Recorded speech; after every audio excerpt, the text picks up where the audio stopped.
Pag-iwas siya sa ating bayan, maghari ka ngayon at kailanman.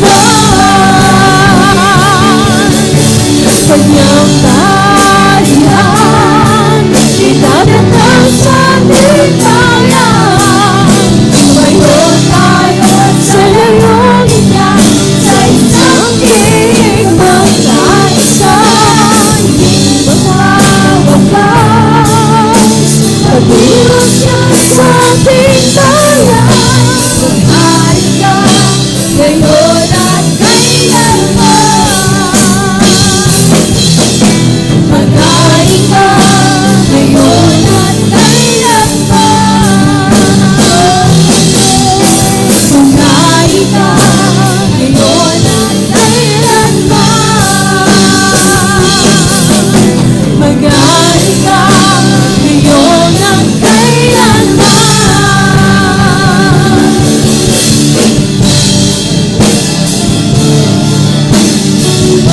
We worship you, Lord.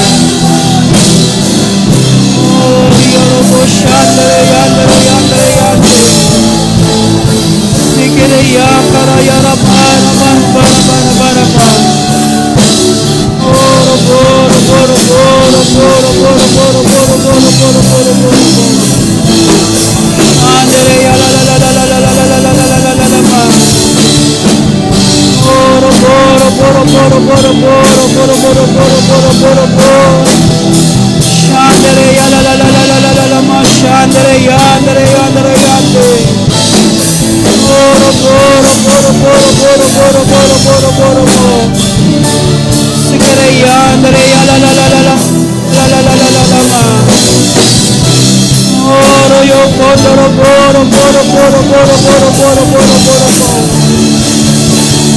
Boro boro boro boro boro boro boro. Shandere ya la la la la la la la ma.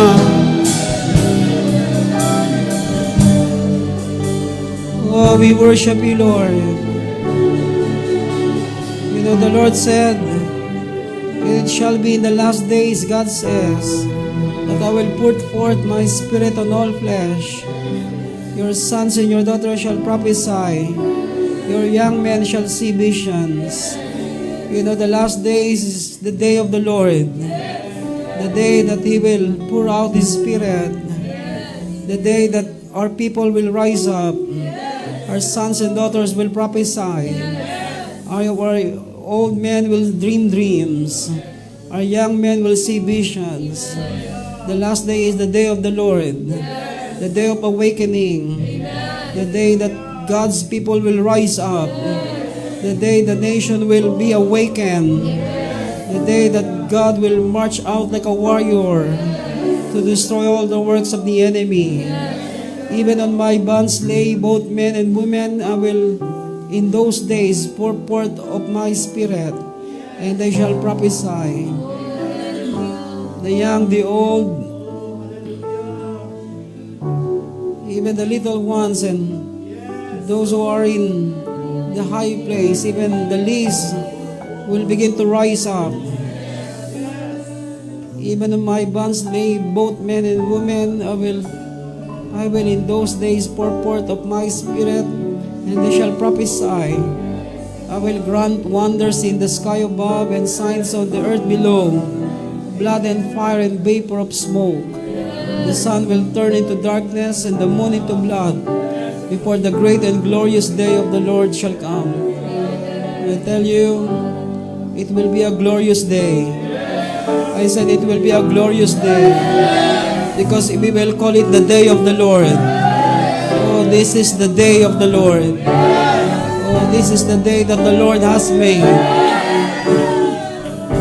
And we will rejoice and be glad in it, because this is not the day of darkness. This is the day of the Lord. That's why we have all the reason to rejoice. We have all the reason to celebrate, because this is God's day. This is the day of the Lord. And it shall be that everyone who calls on the name of the Lord will be saved. I tell you, it will be a great salvation. It will be a great day of salvation. A a day of awakening, a day that the nation will be turned around and come into the knowledge of our Lord Jesus Christ. Father, we thank you right now. We bless your name. This is your day. This is the day of our Lord. The day that God will march out like a warrior. You know, the Bible says,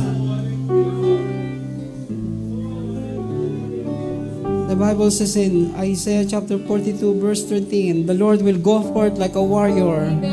He will arouse his seal like a man of war. He will utter a shout. Yes, he will raise a war cry. He will prevail against his enemies. I tell you, the enemy has no chance to survive because the Lord will clothe himself like a warrior. He will go out like a warrior. I have kept silent for a long time.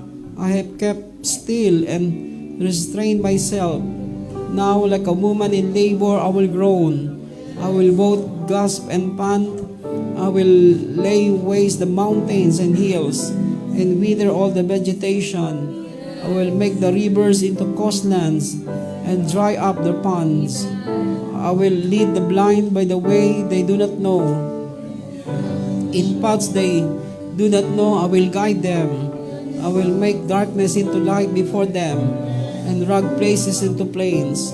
These are the things that I will do, and I will not leave them undone. I tell you, what God had begun in your life, He will make sure He will finish it into your life, in your lifetime. He will not leave you undone. I said, God will not leave you undone. They will be turned back and be utterly put to shame who trust in idols, who say to mold an image, you are our God. Hear, you deaf, and look, you blind, that you may see. Who is blind but my servant, or so deaf as my messenger whom I send? Who is so blind as he that is at peace with me, or so blind as the servant of the Lord?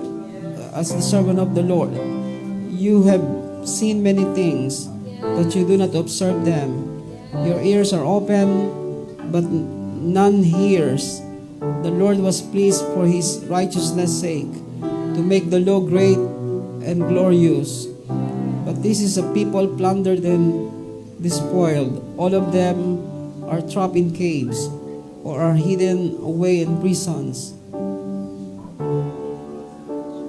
I tell you, we must give ear to what God is saying, so that we will not remain deaf. We must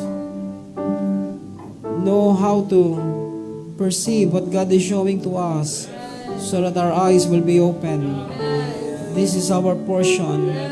Hearing ear and seeing eye is God's gift to us, so that we can walk in His ways, so that we can do exactly what God us to do in our life, because we see what He is doing. We see what God is showing to us. We hear what He is saying. Those who have an ear, let him hear what the Spirit is saying. And this is God's portion to each one of us, that we can be able to see, we can be able to hear, so that we can respond rightly to what the Holy Spirit is saying in the midst of us. We thank you, Lord God, right now. We bless you, Lord. In Jesus' name we pray. Amen. Amen. Amen. Please be seated this morning.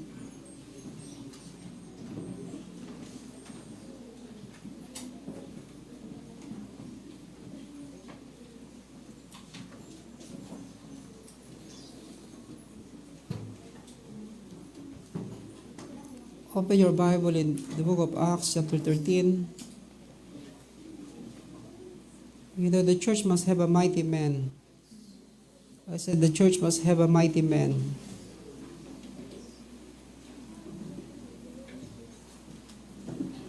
You know, God brought us together not just to sit down and enjoy our own selves.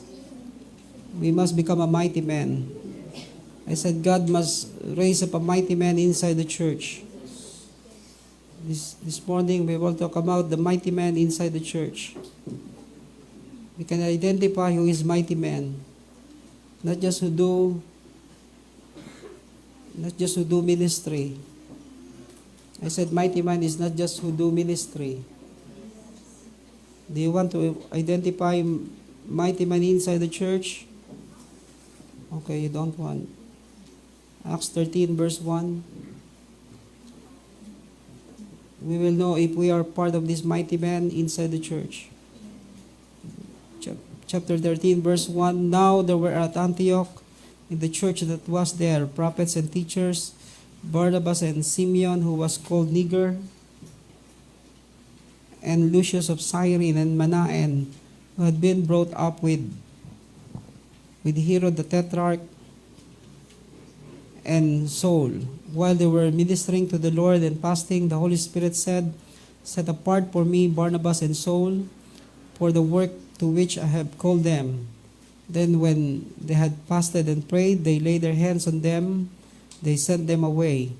So being sent out by the Holy Spirit, they went down to Seleucia, and from there they sailed to Cyprus. When they reached Salamis, they began to proclaim the word of God in the synagogue of the Jews. And they also had John as their helper. Amen. Write these things. Number one, those who know how to move in partnership with God and with one another. These are mighty men. People who know how to move in partnership with God and with one another. Meaning we must become a man and woman who know how to make partnership. Hello. I said we must become men and women who know how to make partnership. First, our partnership with God, how we work with Him, how we partner with Him in all that He is doing, not just only in our lives, but also in the church, in the nation. Do you believe partnership is important? Because we cannot do things alone. If you do things alone, then you will get tired. You will feel exhausted. Amen. But if we know how to make partnership, then we know we can lend strength with one another. I said we can lend strength with one another.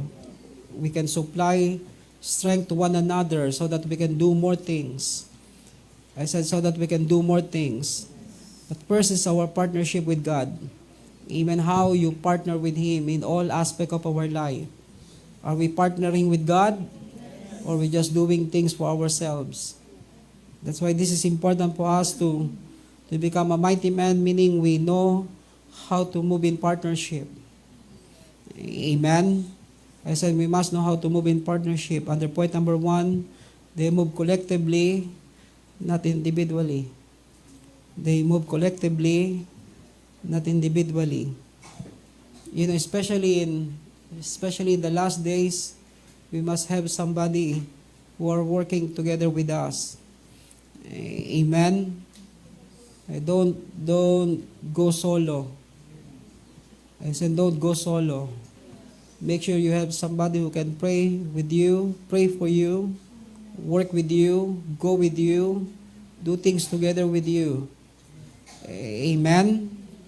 Amen. Minsan sa loob ng simbahan, tanungin mo sinong kaibigan mo sa loob ng church. Walang totoong kaibigan sa loob ng church. They're just alone. They come alone, they go alone. No, we must build partnership. I said build partnership. Learn how to move in a collective way. Amen. Not become more and more individualistic. Hello.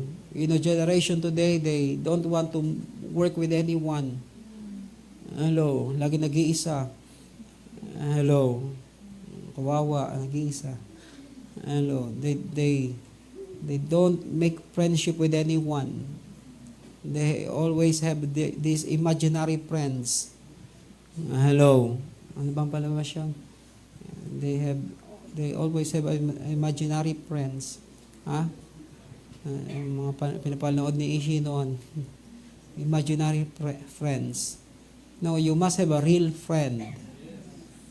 I said you must have a real friends. Not just friend, but the more, the better. Hello. The Bible says in the book of Ecclesiastes, three cords cannot be broken. Amen? Amen. That's why it's important for us to know how to move collectively, not individually. Letter B, under point number 1, they form a collaboration, not competition. They form a collaboration, not competition. Look at the music world today. They call it collaboration. Amen. Two, three musician or group of musician, they join, they do a collaboration so that they can earn more. Hello. They gain popularity in doing that. Churches today, Christians, they don't know how to do it. Every now and then they compete. Hello. They want to destroy each other. They talk negative things with one another. But look at the world. They form collaboration. May collab kami ron. Wow. In the world, they are already doing it. In the church, they don't want to join with anyone. Hello. That's why look at so many musicians today. They become popular. You may imagine this 2-3 group of musicians who are well known. Amen. They become more and more famous by doing it. Amen. They draw crowd. They gather crowd bigger than doing it alone. Amen. Amen. That's why we form a prayer group. Not just prayer group, but one day we can go out together and reach the community. Amen. Of course, even though we are doing it, but one day we will do it big time. Hello. That's why don't live alone. I said don't live alone. Don't do things alone. Learn how to make connections with one another so that we can work together, not in competition, but in collaboration. Letter C, they blend each other's grace and giftings for building up strength. They blend. Coffee blend. They blend each other's grace and giftings for building up strength. Amen. So all of us must know how to use our grace to build up one another. Amen. Use the gifts that we have. All of us receive gifts and grace. Do you receive gifts and grace? Or are you looking for grace? Sometimes grace, I don't know. Lord, I want grace. I don't know if it is a person or grace. Hello. Make sure it is God's grace. Not Grace Belbes. Hey, this is important. Sometimes we don't know how to use the gifts that we receive so that we can build up one another.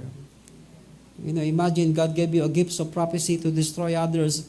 Sabi ni Lord, yung babaeng nakapula, magsisi ka na. Hey, imagine this woman used her gifts that he received from God to destroy others. Sabi naman nung nakapula, ikaw din, sabi ni Lord. I tell you, it's a real story. Nasa Nueva Ecija ako, nakaupo yung isang worker. Yung isa, dito kami nakaupo, yung siya, nandun, yung dalawa nag-uusap. Sabi nung isa, in Jesus' name! Sabi din nung isa, in Jesus' name din! Inaantay namin sino unang bibigay. Kung sino yung bumigay, siya yung hindi, yung tirang nakatayo, siya yung may totoong Jesus. Hey, imagine, instead of using gifts or the grace that God gave to us to build up, they want to destroy each other. They want to compete with one another. Hello.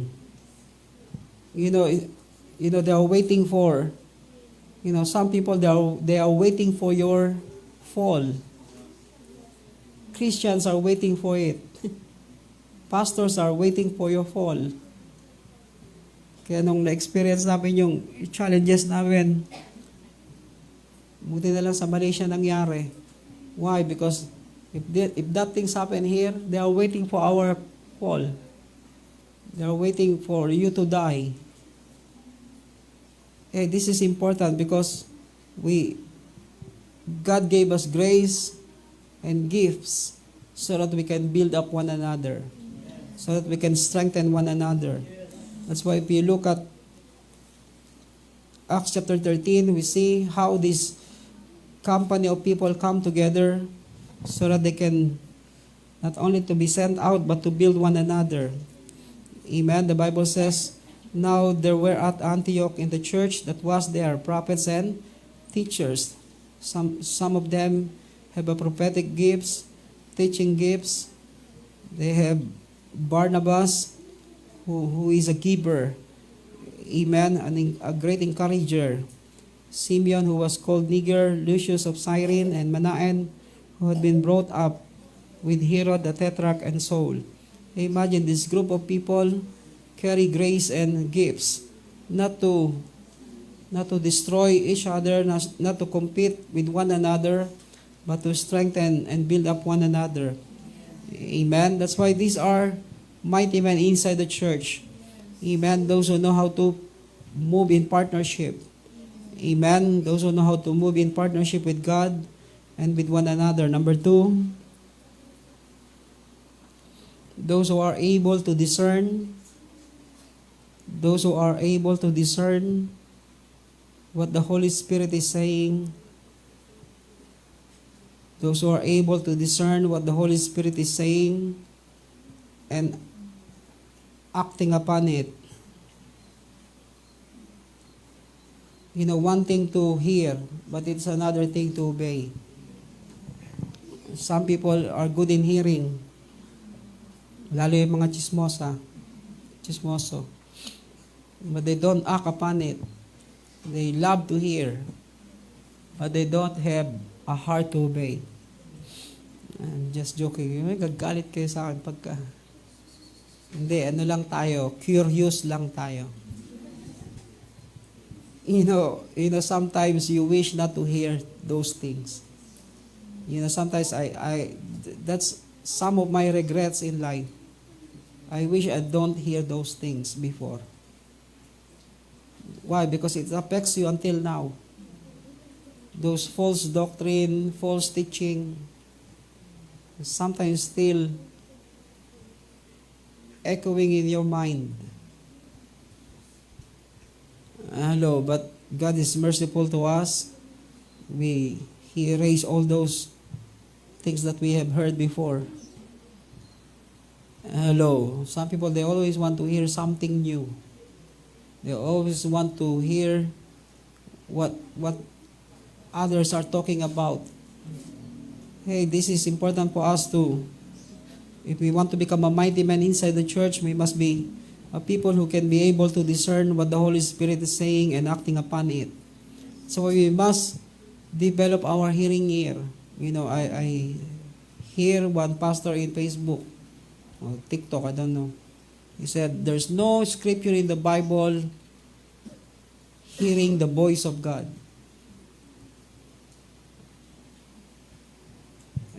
How to hear the voice of God.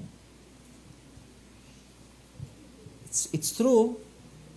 There's no scripture in the Bible encouraging us to hear the voice of God. Then what we will do?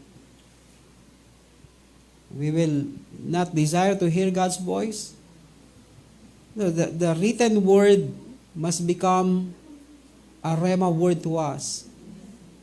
Every word that is written in the scripture must become an audible voice into our hearts and into our mind, so that we know exactly what the Holy Spirit is saying. I don't know where they are coming from, but we must know how to hear God's voice. and act on what He is saying. Amen. That's why mighty men are those who are able to discern what the Holy Spirit is saying and acting upon it. The problem in the church, that's why the book of James says, do not just become a hearer of the word, but also become doers of the word. Amen? Why? Because people love to hear new things. Di ba? Maraming tao gusto talaga lagi may bagong narinig. Uy, may bagong kapayagan. May bagong kapayagan. Ano ka? Broadcaster? Hello. No, we are not broadcaster. We are carrier of God's word. The word must become our life. Hello. The word is not just for us to hear. The word must change our lives. Hello. Hello. I think it's in 1 Timothy. In the last days, people will love to hear, but they don't come into the knowledge of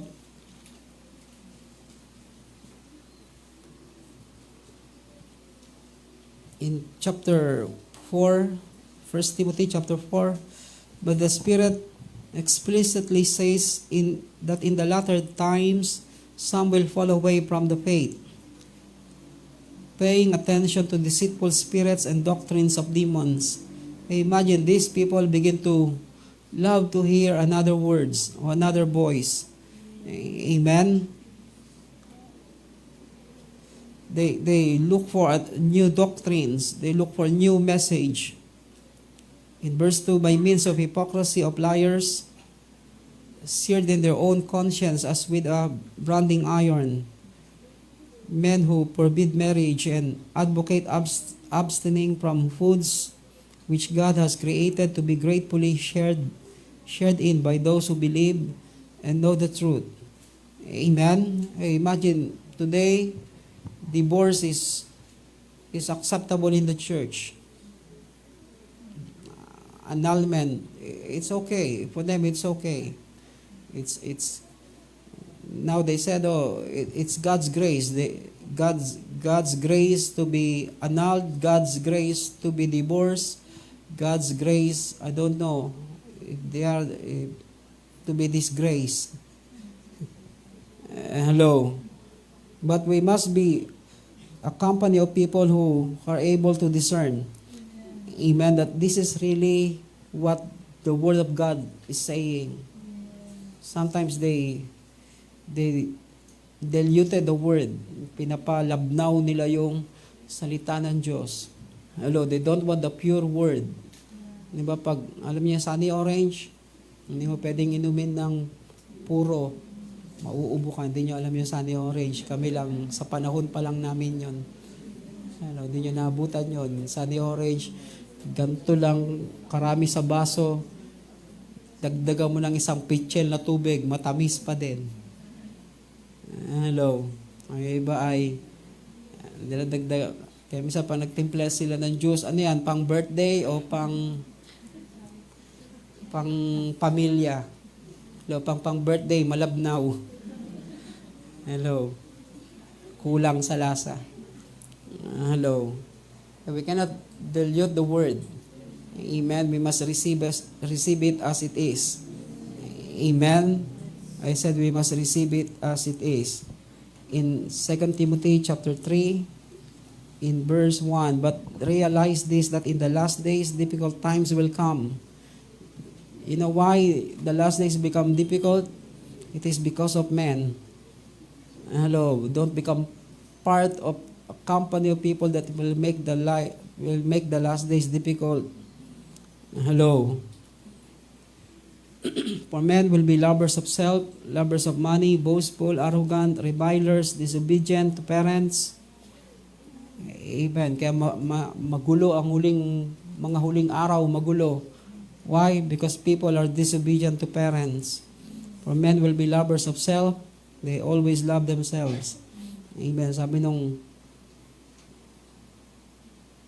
that's why some songs you please don't sing some songs. Like they said, the song Greatest Love of All. What is the lyrics of it? Love yourself. That's the greatest love of all. Okay, the greatest love of all is not loving yourself. The greatest love of all is loving God. If you love God, then you will know how to love yourself and love others too. But the scripture is very clear. Love God with all your heart, soul, and strength, and love others as you love yourself. Imagine, before you love yourselves, you need to learn how to love others first. Because the way you love others is the way you will love yourself. Hello. If you love yourselves, then you will love others too. For men will be lovers of self, lovers of money, boastful, arrogant, revilers, disobedient to parents. That's why your world become difficult if you have children who don't know how to obey you. Ungrateful, unholy, unloving, irreconcilable, malicious gossips, without self-control. And sometimes people who keep talking, they don't realize they sow a negative seed to the hearts of other people. Some people, they start to hate you even they don't know you. Why? Because somebody else has told them that you are like this and you are like that. Hello. Malicious gossips, without self-control, brutal, haters of good, treacherous, reckless, conceited, lovers of pleasure rather than lovers of God, holding a form of godliness although they have denied its power. Avoid such men as this. Meaning they are just a religious people, but they don't know how to live they don't know how to live how they're supposed to live. For among them are those who enter into households and captivate weak women, weighed down with sins, led on by various impulses, always learning and never able to come to the knowledge of the truth. Amen. They love to learn so many things, but they don't know how to apply it into their lives. That's the problem. There's also, in the scripture says, in the last days that they will look for, they will have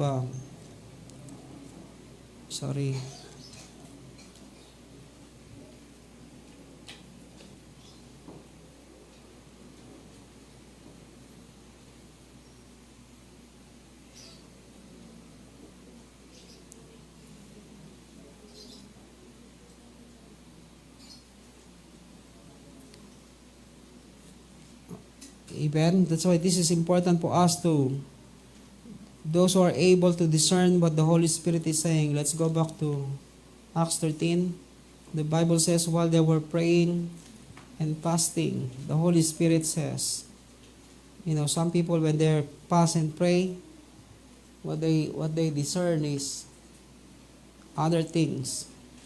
But these people discern what the Holy Spirit is saying. They become sensitive to the voice of God, not the voice of their own spirit or the voice of their own thoughts. While they were ministering to the Lord in fasting, the Holy Spirit said, write this letter A under point number 2, they are sensitive to the conviction and promptings of the Holy Spirit. They are sensitive to the conviction and promptings of the Holy Spirit, meaning they are quick to act as occasion demands. They are quick to act as occasions demand. As occasion demands. When God convict you, you must be able to act quickly. I said, when God convict you, sorry.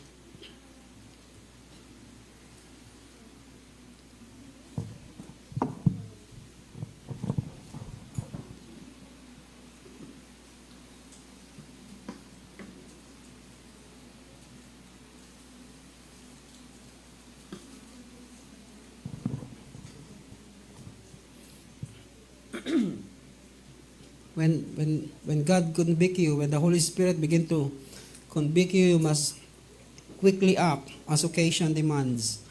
Amen. when conviction comes to you, meaning God is demanding you in that occasion, in that particular time, in that particular occasion, God is commanding you to have a quick response.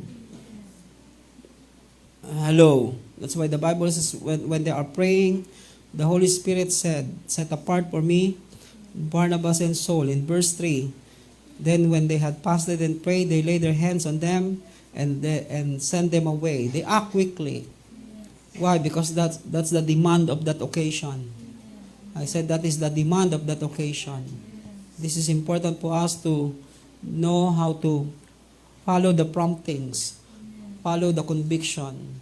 Don't think of it for so long. Act on it. I said act on it because that's the demand in that particular time. I said that is the demand in that particular time. In that particular occasion, that is the demand of God. Amen. And you must be able to act quickly. Letter C, they develop strength. Sorry. They develop strength in the Spirit through worship, prayer, and fasting.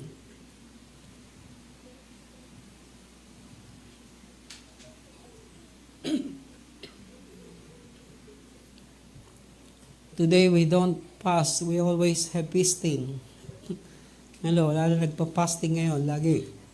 Lagi may kainan. Bago magre-reklamo, tumataba ako. Kain naman ng kain, subo naman ang subo. Hello. Laki ko na, pengi pang ang kanin. Tell you, do you want to develop strength? I said, do you want to develop strength? Get involved in prayer. I said, get involved in prayer. Do some fasting sometimes. Hello. Not fast eating. Hello, iba, mabilis kumain. Alas din ang inunguya. Subo lang ng subo. Sabi nila, standard 32 chew. Iba, 10 pa lang. Wala na, nalunok na. Nasaan na? Wala na. Lunok na. They develop strength. Amen. They develop strength in the Spirit through worship, prayer, and fasting. Amen. We always have a prayer and fasting every Friday. Kasi wala pang makain noon. Ang budget hanggang Biyernes lang. Para meron pa hanggang Sabado, you need to fast during Friday. I'm not joking, it's true. Hello, nung nasa Nueva Ecija ako, I think 1997, ang budget namin 250 for 1 week. Malaki pa naman yung 250 noon kahit pa paano. 250 or 150. Ang problema ay bibili ng Eskinol nung kasama ko. Hello, kaya budget namin hanggang Miyerkules na lang. Kailangan ka mag-fasting ng Huwebes, Biyernes, Sabado. Kasi Linggo pa uli ang susunod na allowance. Ito, mas mahalaga sa kanya ang Eskinol. Hello. Kaya pagka Miyerkules wala kami pagkain, maglalakad na siya na mukha siyang kawawa para makikita ng mga miyembro, may dadalang kami ng bigas. Don't live that way. They must not know what we are going through. Let God deal with us. Iba nagpapaawa para magkaroon. Kaya minsan, di ba, some people post it on Facebook, nagpapagawa kami ng ganito, walang semento. Hindi ko maintindihan. If we are building something, build it. Don't burden anyone. Hello. Don't pass the burden to anyone. Sorry. Unless we come into a situation that nobody can help us anymore. Hello. Just share it to your close friends, not to the world. Buong mundo gusto mong magpapasan. Hello. Are you listening? That's why they develop strength in the spirit. That's why make our spirit strong. Do you want to become a mighty man? Amen. We must be a company of people who are able to discern. Amen. They are not only sensitive, but they also strong in the spirit. Why? Because they are involved in prayer. They know how to minister to God. Amen. The Bible says they are ministering to the Lord in prayer and fasting. Amen. That's why in developing strength in your spirit, you must get involved in prayer and fasting. Nagpunta kami ng prayer mountain, yung isang pastor na taga Bacoor. Sabi niya, 29 days na siyang fasting. Siguro ilang hinana siya. But he did not develop strength in the spirit. They develop negative emotion. Kasi pagpasok ni Gideon, ganda pala rito. Hindi naman namin alam na nandun siya sa dilim. Fasting siya. Hindi na naggalit. Ang ingay nyo. Hindi nyo ba alam, fasting ako 29 days. Hindi namin tinatanong. Sa loob-loob ko, gugutom ka ngayon, madali ka magalit. Si Gideon, mamaya ako na tinitira. Bigla sabi ni Gideon, pastor ko po, pastor ka pa naman. Nilaglag na naman ako ni Gideon. I tell you, we must know how to develop strength. Amen. Sometimes people fast so that they can have something to boast about. Fasting on 40 days, so what? Fasting is not about boasting of what you do. It's how you develop sensitivity. Amen. In what the Holy Spirit is doing inside your heart. Amen. Fasting is about humbling yourself. Humbling yourself before God that your own strength cannot do it alone. You need this Spirit to work in you. Amen. That's the purpose of fasting. Amen. Letter C, they submit to the ministry of the prophet and teachers that make them ready for the assignment. They submit to the ministry of the prophet and teachers that make them ready for the assignment. Meaning, these people become mighty men because they know how to submit. Amen. They listen to people above them. They have a teachable heart. Mighty men is not people who just do things and do exploits. No, they become mighty men because they are teachable. They are trainable. Do you want to become champions? Do you want to become champion? Then learn how to be trained. Learn how to become teachable. Iba ayaw maturuan. O ayaw makinig sa iba.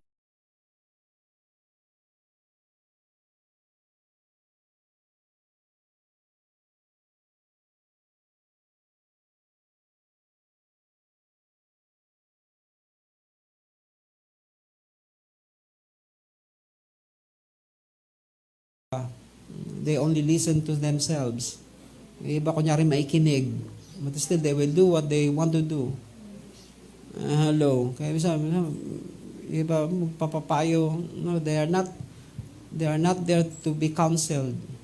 They are there just to confirm what is in their heart. Okay, this is important. We must become teachable. We must become trainable for us to become a mighty man inside the church. Amen. Who is Saul? Saul, one day he became Paul. Do you read the scripture? In chapter 13, his name is Saul. But in chapter 16, he became Paul. Why? Because he know how to listen. He know how he allowed these people to train him and teach him so that they can go to the next level. And he became a mighty man inside the church. Amen. Mighty man in the church. That's why they submit to the ministry of the prophet and teachers that make them ready for the assignment. Number 3, those who carry stature in the Spirit. Those who carry stature in the Spirit.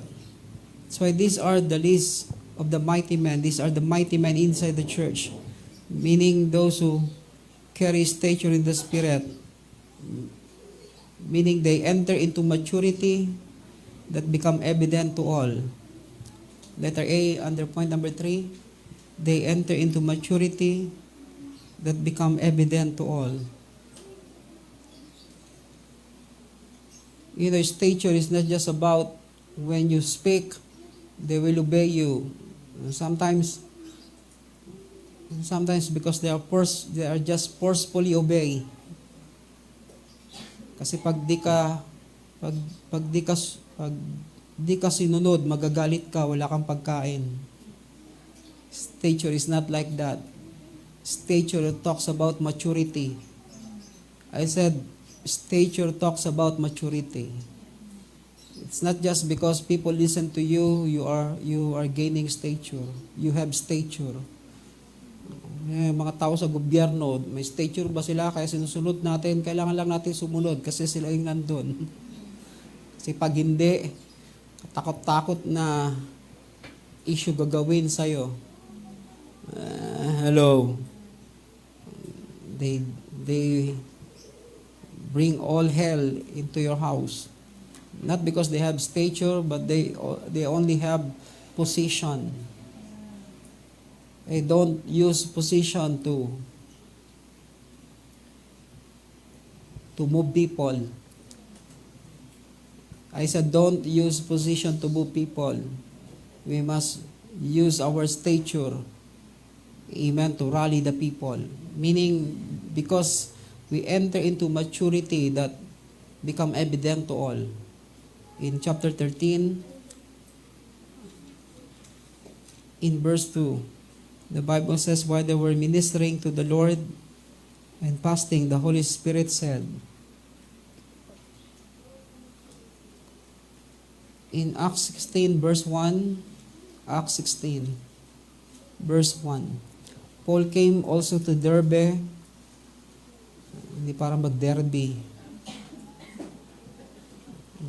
You know, they call themselves Christian, but still they are going into cockpit arena. Naalala ko yung mga elders sa church doon sa Silang. Lahat ng mga, imagine, there are elders in the church. Nabanggit ko tuloy yung lugar sa Silang. Si PB elders, lahat ng manok niyang panabong doon nakatali sa paligid ng church. Kaya yung mga manok yan, sa elder namin yan. Sabi ng pastor. Imagine. Why? Because Paul go to Derbe. Okay, I'm joking. You're not laughing. They also use scripture. Paul came also to Derbe. No, Derbe, not Derby. Paul came also to Derbe and to Lystra. And a disciples was there named Timothy.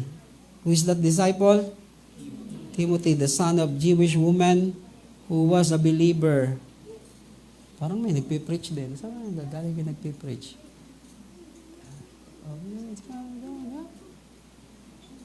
Uy, si Tamtam, baka tumalon.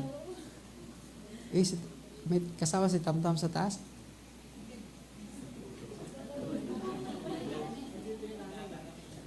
Nakadungaw. Baka tumalon. Sasaluhin niya dyan sa baba. Good morning, Tam-Tam. Okay. Okay, let's go. Okay, it's a family. We just enjoy one another.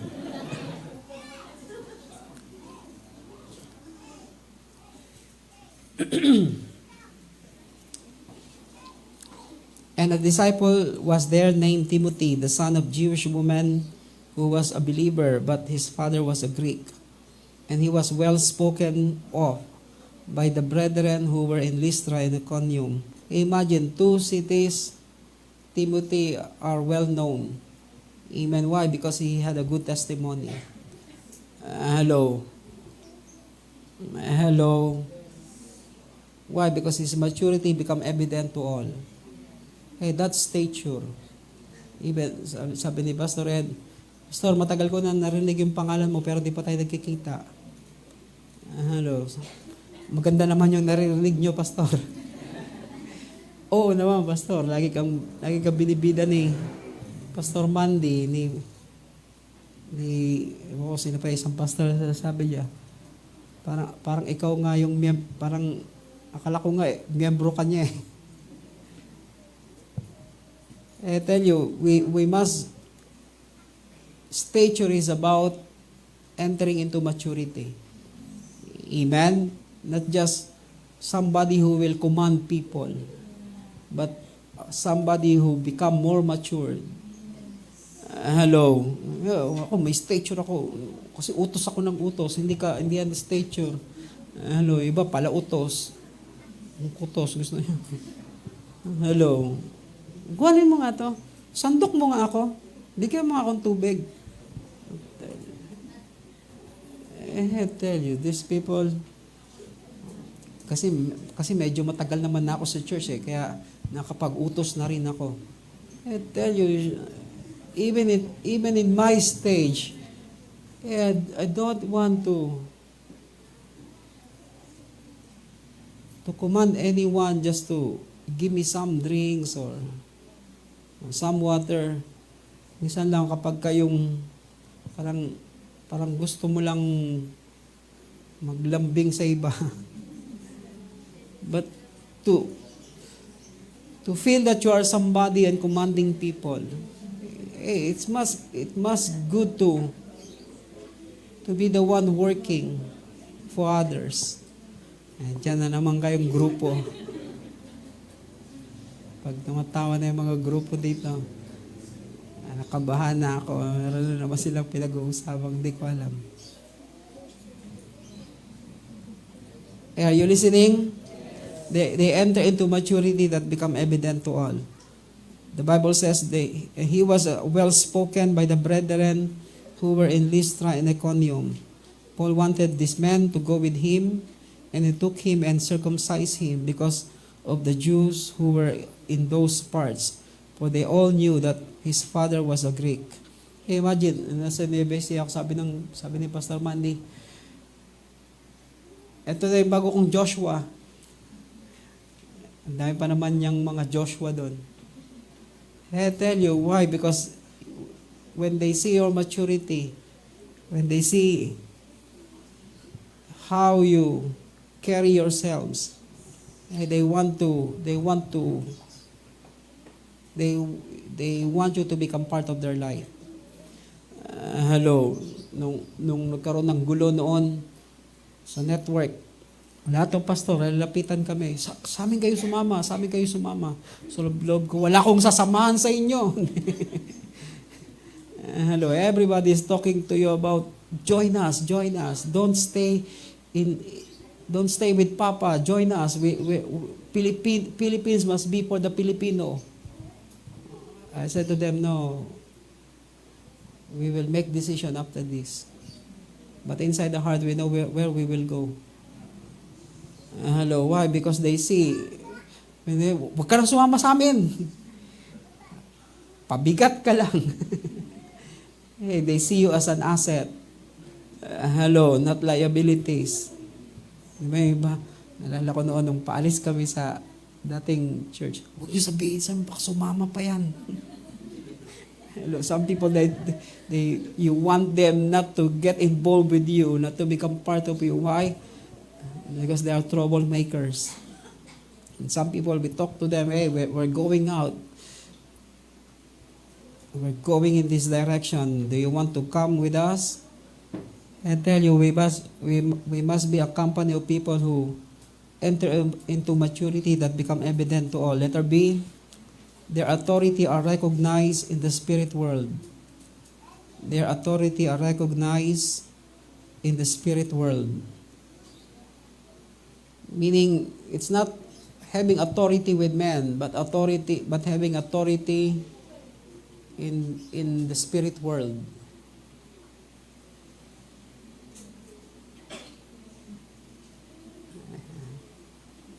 Sabi ni Tam-Tam.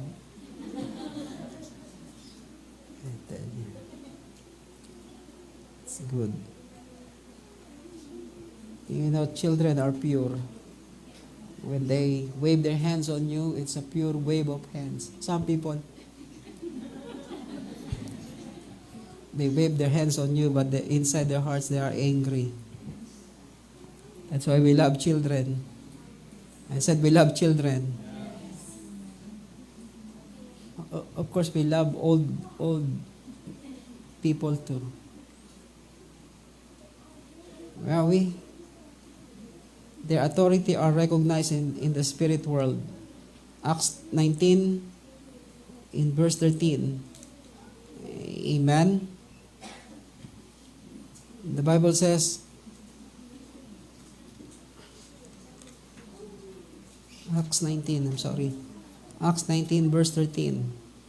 But also some of the Jewish exorcists who went from place to place attempted to name over those who had the evil spirits the name of the Lord, saying, who had evil spirits, the name of the Lord Jesus, saying, I adjure you by Jesus whom Paul preaches. 7 sons of Sceva, a Jewish chief priest, were doing this, and the evil spirit answered and said to them, I recognize Jesus, and I know about Paul, but who are you? Imagine, amen, this evil spirit, they know Paul. They recognize Paul. Why? Because Paul carries stature in the spirit. Amen. Not only being known by the evil spirit, but we must be known by God. And that's the more important thing. Baka kilala ka ng Diablo, di ka naman kilala ng Diyos. Naalala ko tuloy, sabi ng isang bishop, in Jesus' name, lumayas ka. Sabi ng inaalihan na masamang espiritu, kilala kita, bishop. Stop to. It's true. Yun lang natakot siya. Baka nga, kung ano sabihin ng masamang espiritu. Hey, this is important that mighty men inside the church are those who carry stature. Amen. Meaning the spirit world knows them. Amen. Spirit world talks about the world of the evil spirits. Amen. In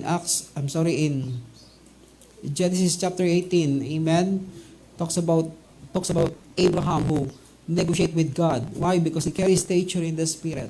Amen. In Genesis 14, the Bible says, he open your Bible in Genesis 14, he go into the place where all kings are it's a meeting place of kings. And yet Abraham was there. Why? Because he carries stature in the spirit to meet kings, to meet people in the high place. During the time of Gloria Macapagal Arroyo, the only people who are allowed to enter into Malacanang are bishops. That's why everybody call themselves bishop. Just to drink coffee there and receive some. I don't know how much they receive. The Bible says in chapter 14, it's slide.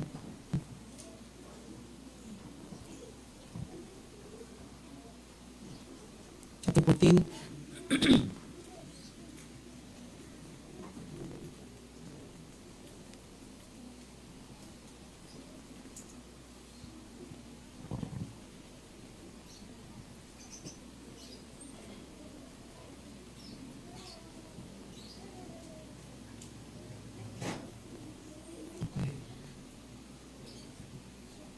In verse 7, they turned back and came to and Mishpat, that is Kadesh, and conquered all the country of Amalekites and also the Amorites who lived in Zason Tamar.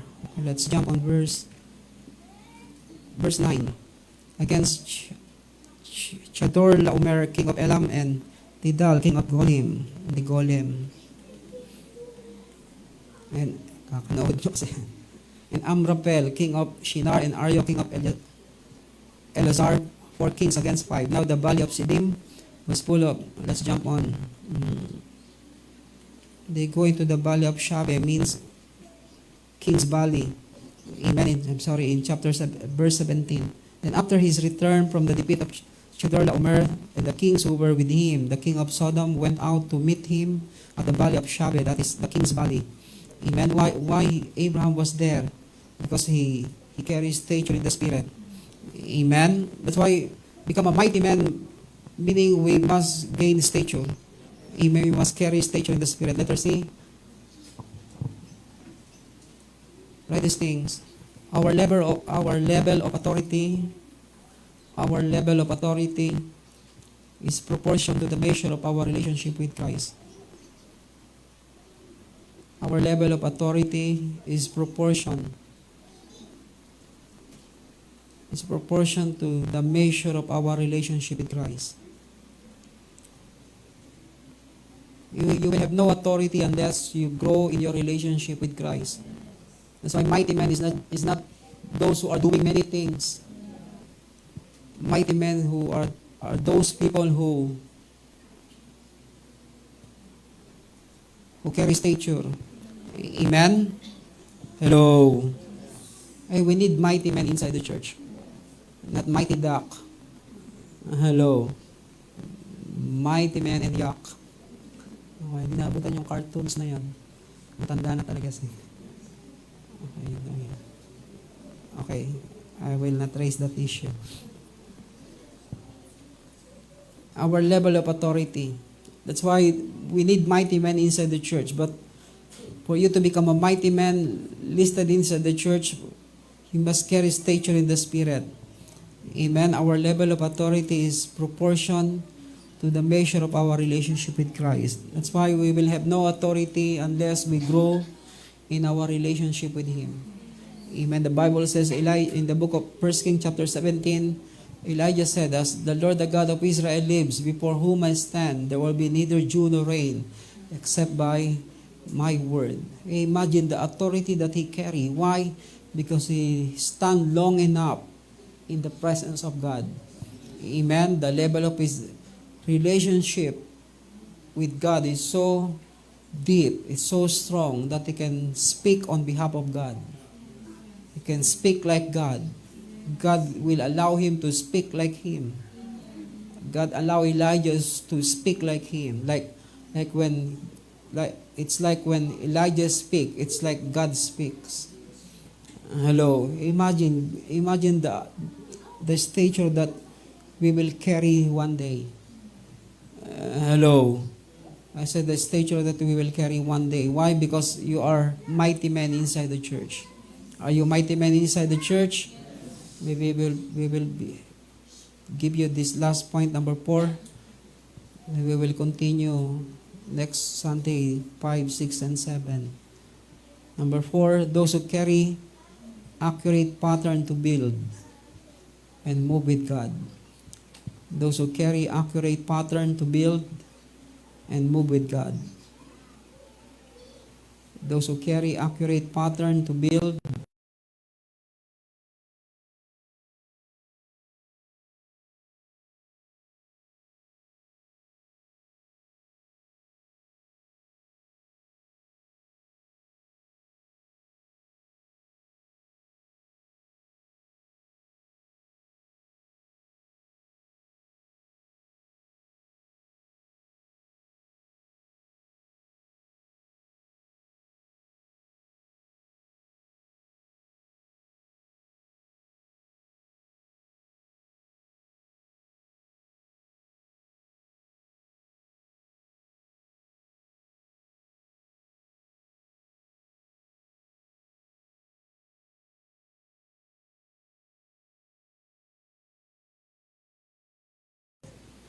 and move with God.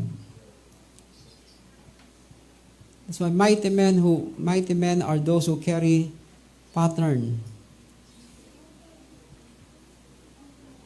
They are not destroyers, they are builders.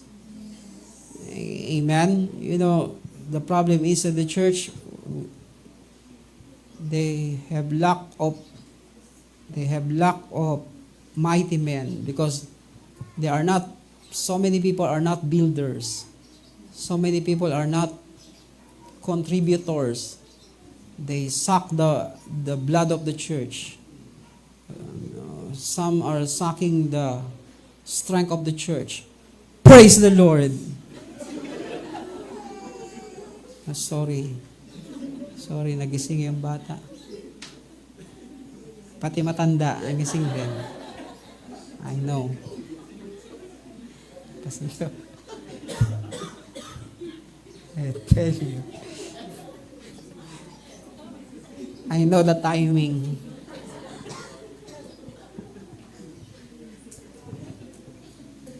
Naalala ko yung Black American sa GLS, talaga napasigaw sa sabi nito, praise the Lord. And those who carry accurate pattern, amen, these are mighty men.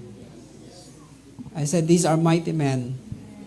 Those who carry accurate pattern to build and move with God. Meaning, letter A,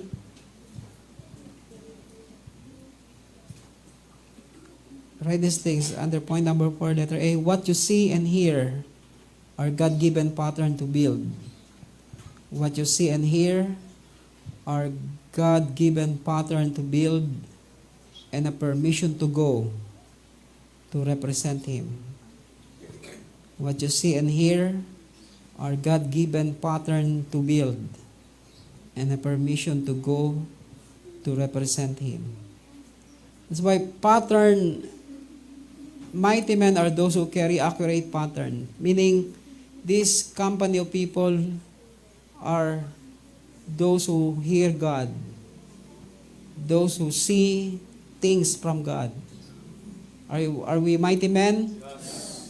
If you see things, if you can see things and hear from God, then you can consider yourselves mighty men. Not because you are busy doing so many things. Not because we have so many ministries that we are doing. Sometimes, yung iba nga, 2 pa lang ang ginagawa, hinihingal na. Yung iba, pagka nakatatlo na, tutulog na. Hindi, joke lang. They don't want to go extra mile anymore. We must know how to.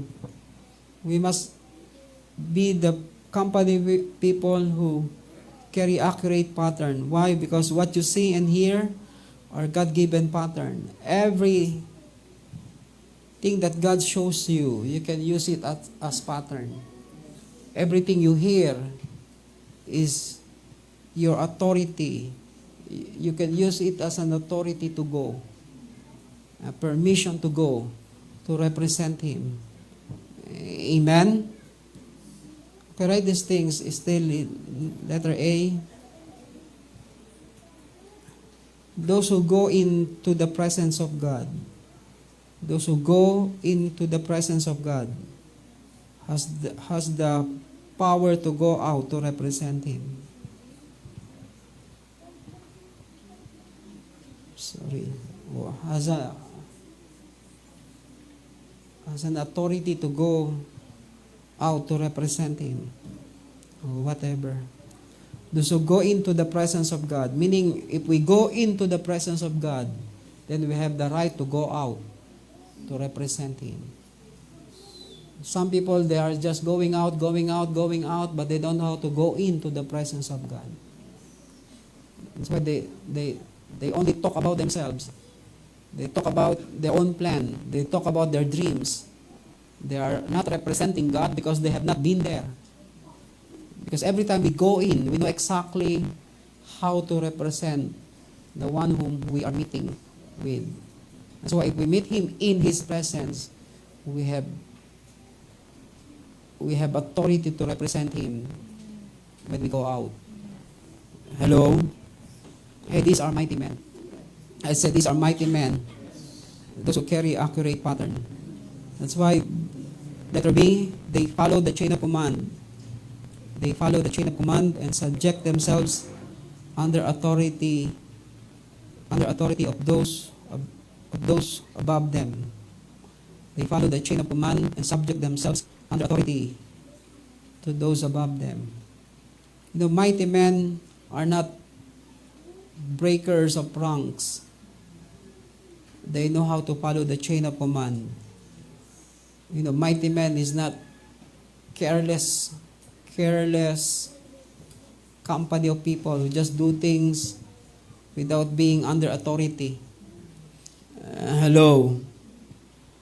Hello, are you still awake? That's why we must have this pattern. I said we must have this pattern in our life. Saul one day will become Paul. He knew it because God told him in the road of Damascus, he can go solo. He can choose not to submit himself in the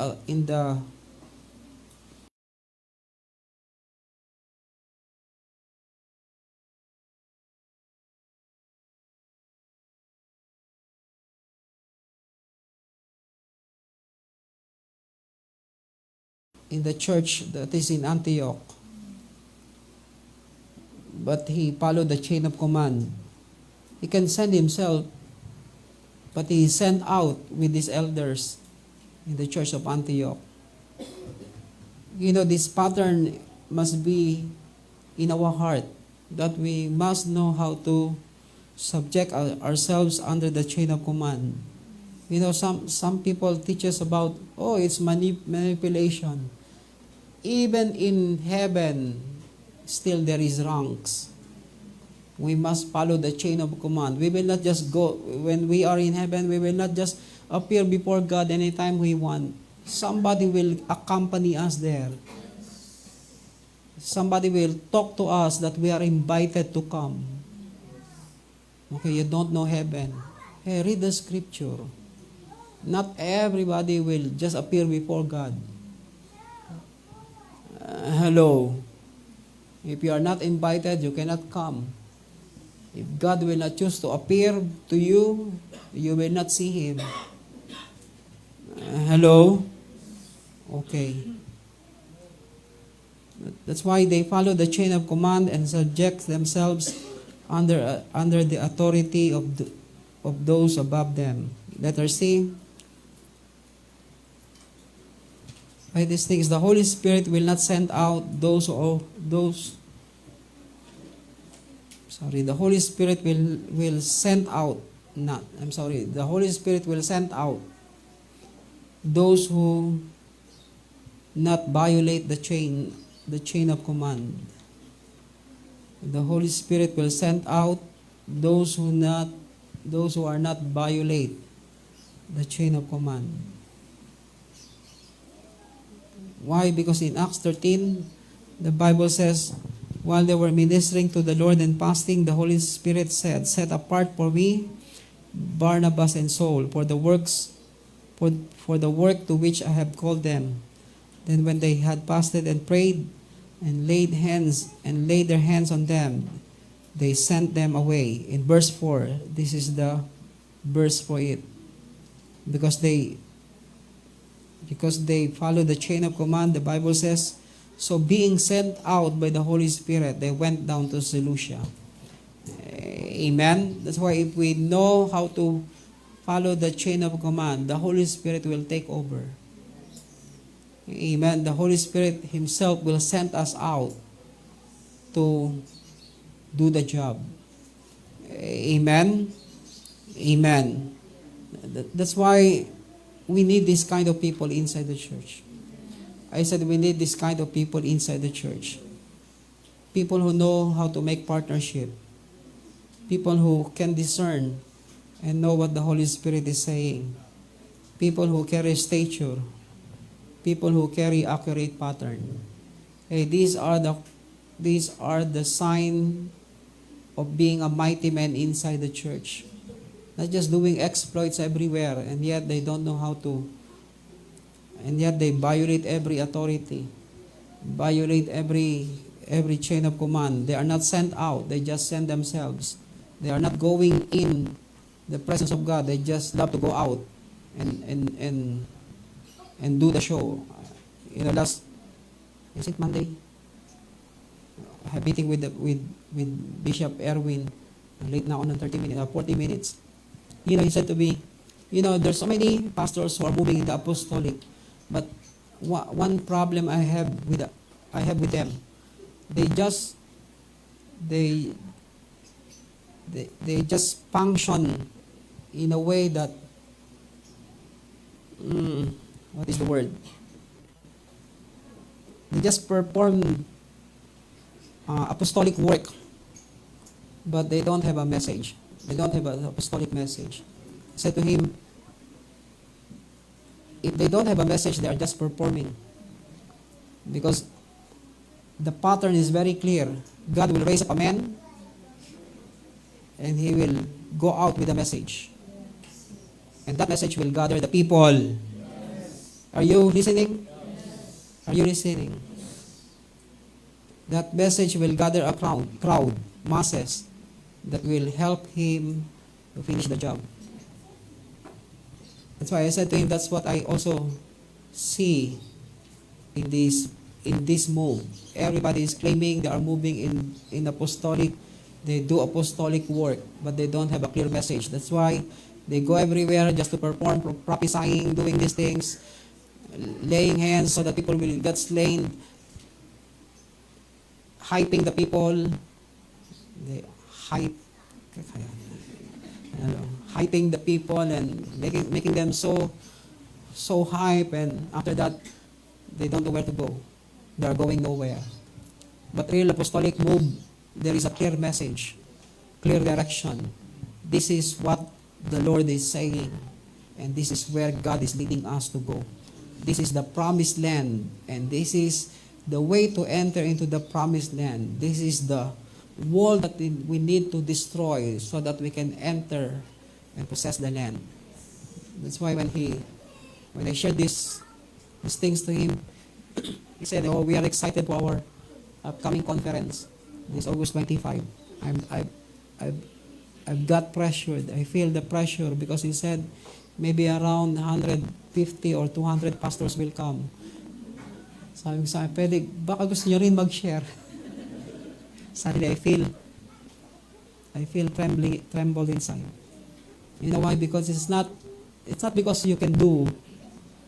Hello, you know your limitation. But Pastor Chansey is our best encourager. Kaya mo yan. At sabi ko, kaya mo rin yan. Joke lang. It's not easy. You know, these people are in the ministry for so long.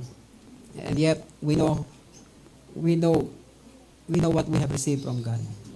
Amen. Let's all stand this afternoon, this morning. Are you mighty men? Yes. Do you want to be listed as mighty men? I have this quality in your life. I said, have this quality in your life. Make sure you know how to build partnership, build relationship. Make sure you can discern and hear. Hello. I said, make sure you can discern and hear. Make sure you enter into maturity that will give you stature in the Spirit. Make sure you hear and see so that you can have pattern, so that you can have permission to go. Especially young people, I'm not angry with the young people. We love you. But the problem is you just go to church and you still have a world of your own.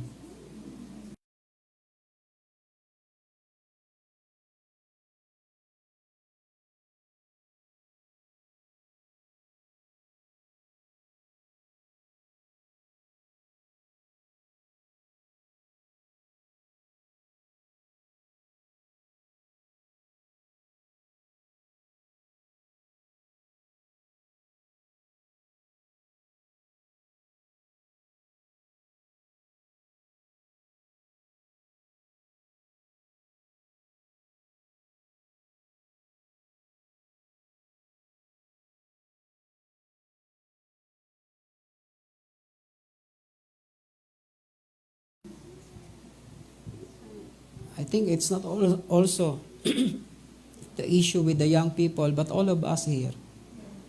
It's all of us sometimes.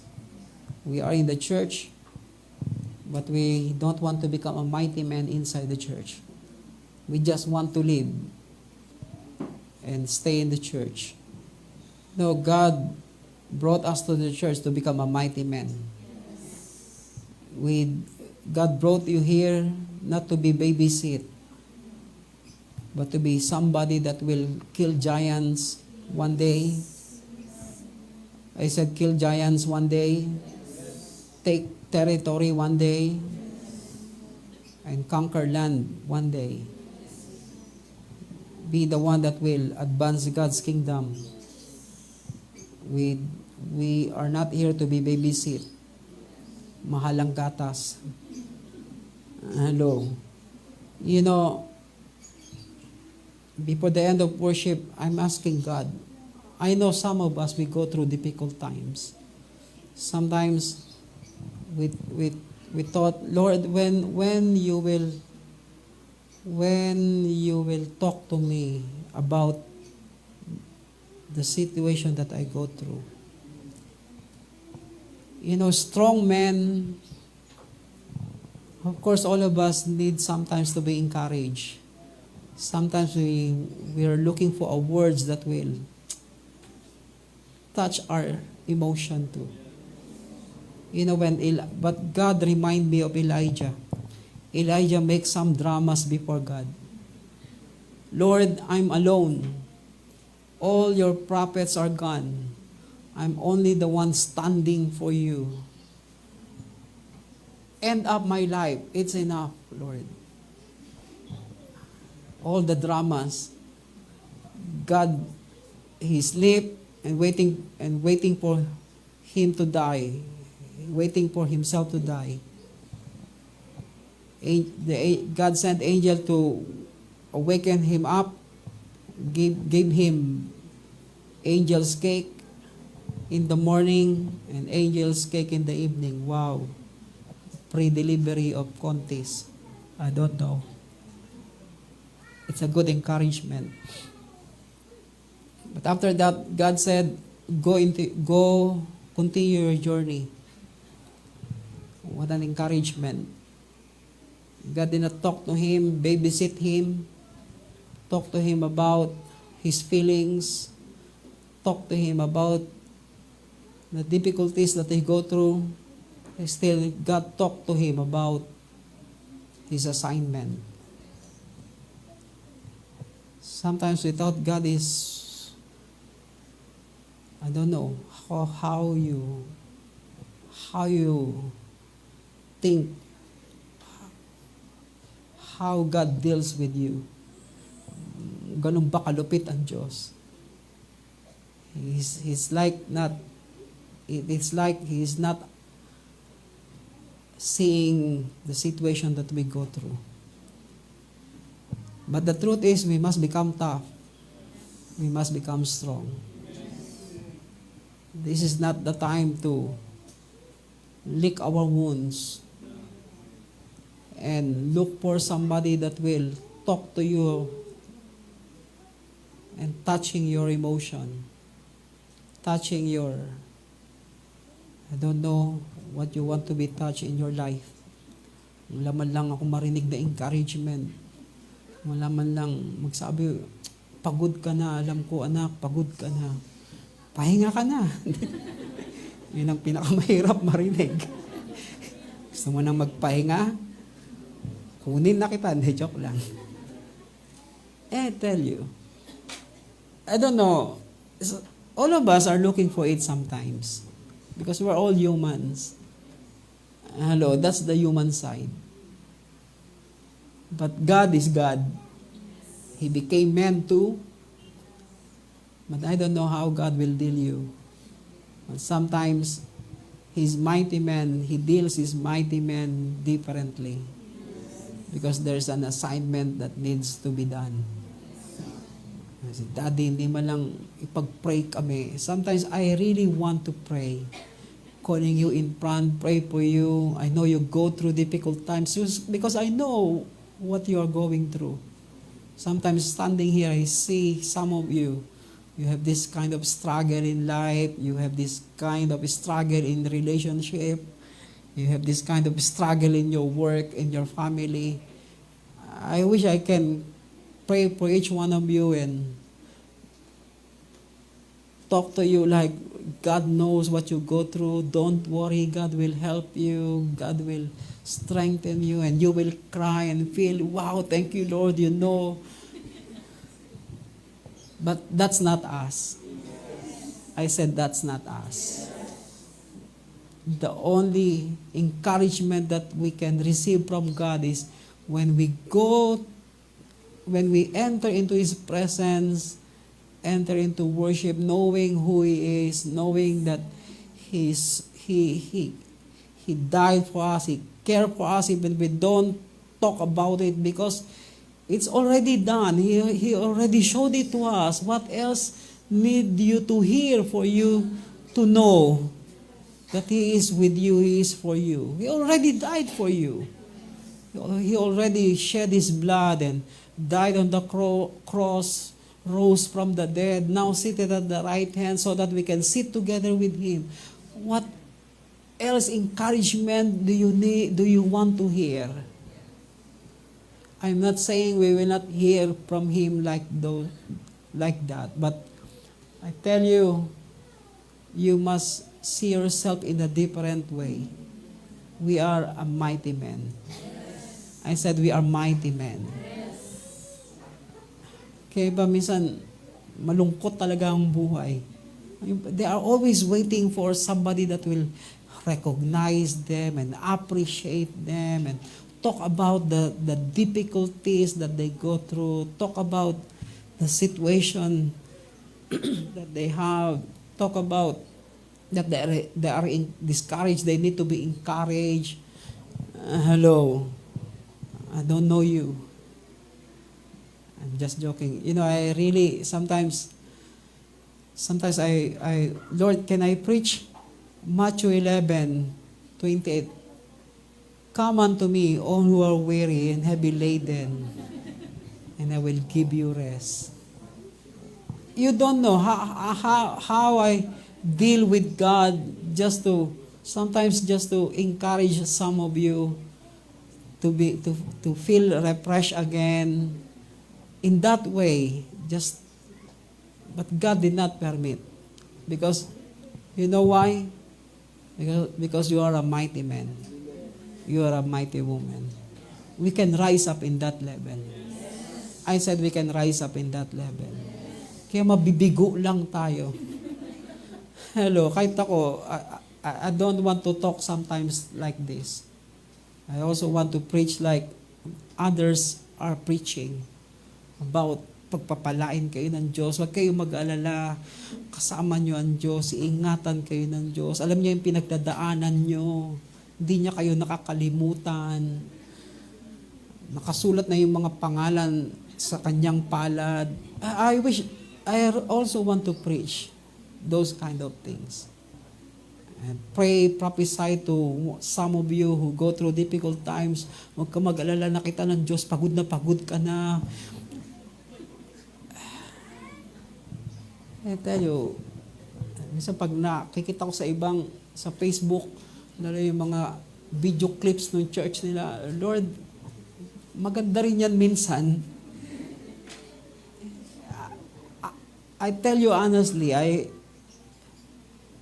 sometimes I said to God, why did I treat them very, very harsh?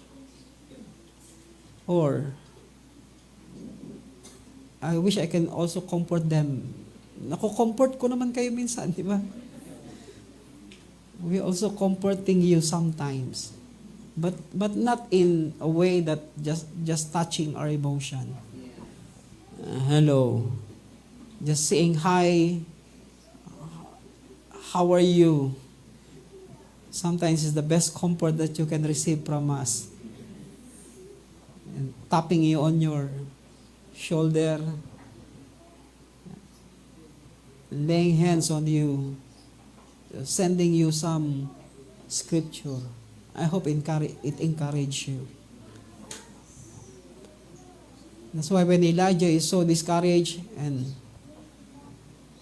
I don't know, maybe he's also waiting for God to say to him, Elijah, Elijah, I know you go through difficult times.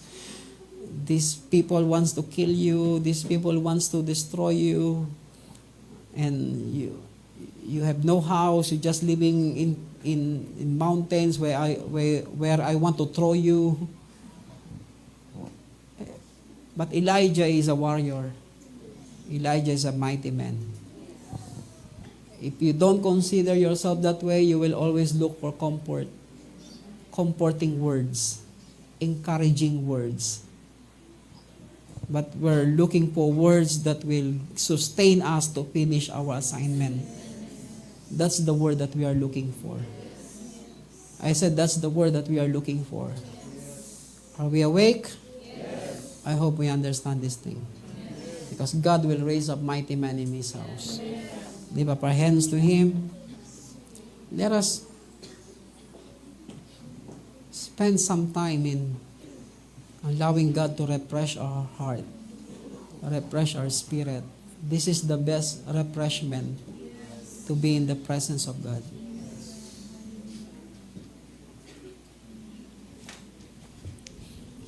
The best comfort that you can receive is not just hearing words that will touch your emotion. The best comfort and strength that you can receive is when you can come closer to Him. Because we know when He is around,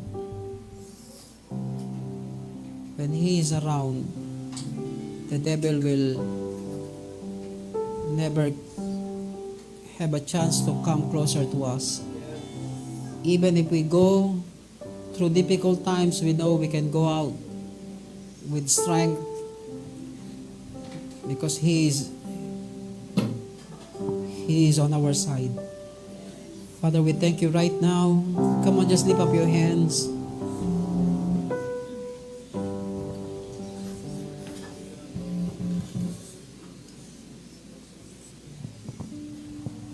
Just lift up our hands and begin to talk to Him. Come on, let us draw strength in His presence. Oh, we worship You, Lord. Come on, open your mouth and pray in the Spirit.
It's all that I want. Jesus, there's nothing worth more than You. You're the reward. You are the prize. Come in, have in Your presence is all that I want. Jesus, there's nothing worth more than You. You're the reward. You are the prize. Come inhabit my whole life.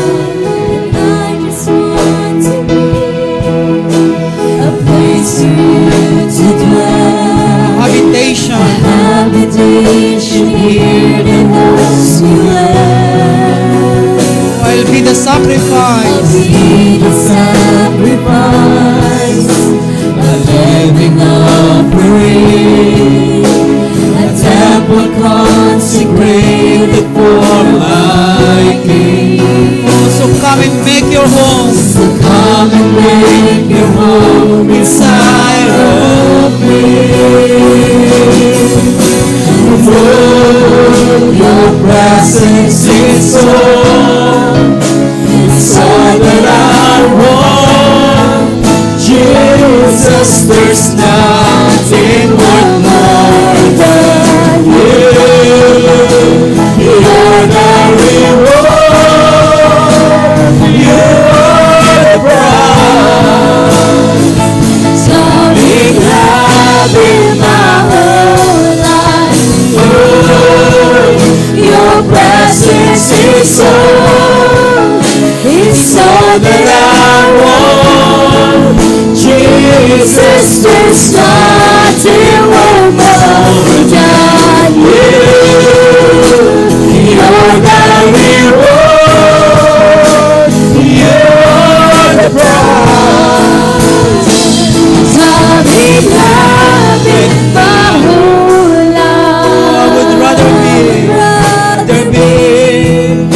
Servant in your house, to build and rule a kingdom for myself. I focus on my days, to seek and see your ways. I give my life in your where I will see. because I was made to burn I for was made to burn for this one thing. Lord, your presence is all. It's all that I want. Jesus, there's nothing worth more than you.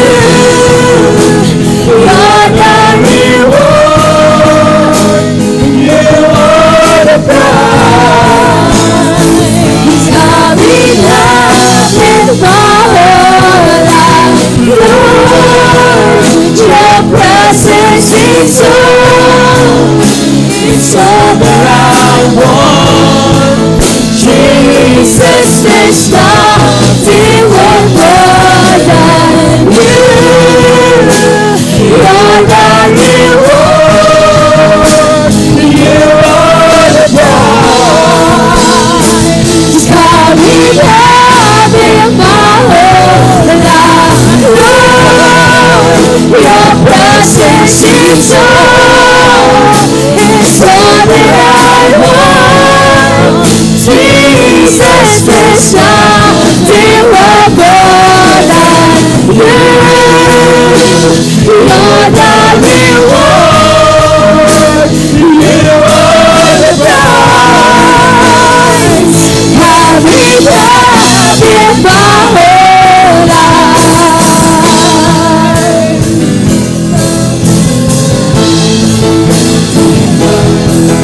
I'm living for it's just to know I love you, Lord.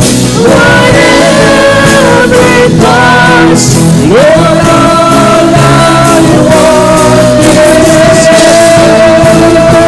I just want you. You won't take that. I'm living for it's just to know I love you. Whatever costs, you're all I want.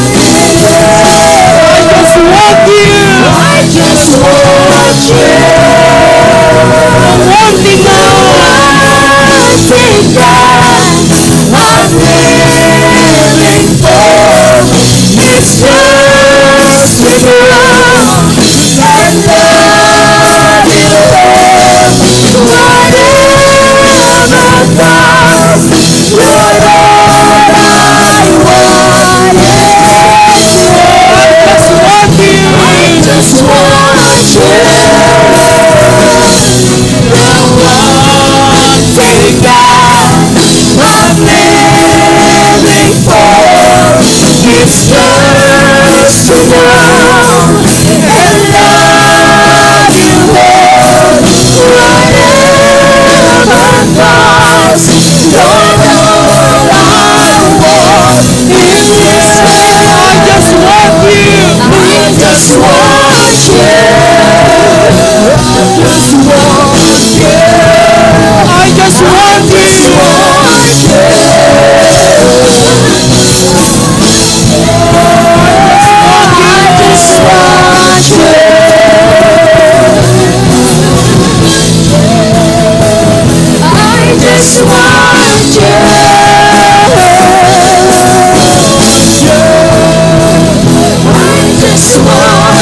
Coming up in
Oh, hallelujah.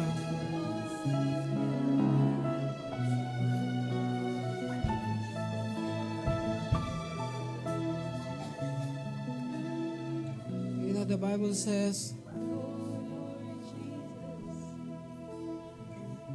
God knows how to God knows how to comfort His beloved.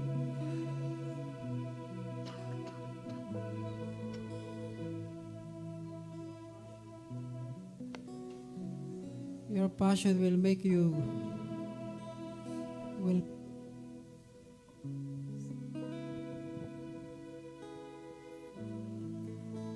your passion will make you going.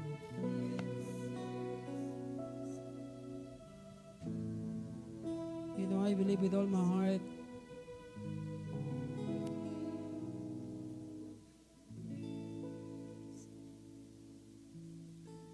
God God brought you here because He sees you as His mighty man, His mighty woman. So sometimes we compare ourselves to others. Lord, why they can do this and they can do that, us or not? Because of the assignment God placed into your heart. He trusted you much. So He treat you differently.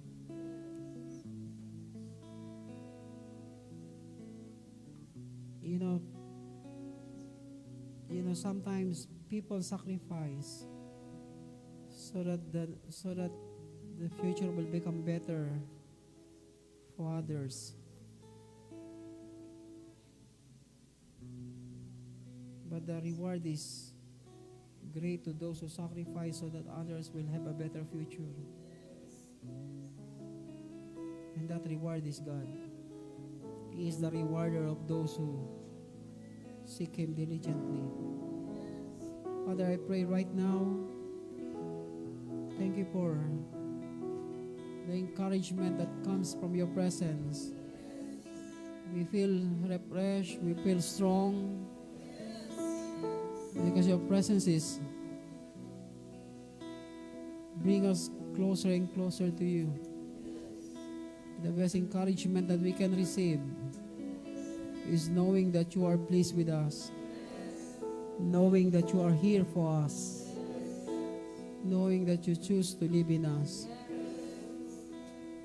This is the best comfort that we can receive in times of difficulties and times like we thought there's no one is around. We see that you are standing with us. Paul says, all are opposing me, all left me, but He is standing with me. There's no comforting words. There's no words of encouragement around him. The only thing that comforted him and strengthened him is the Lord standing with him.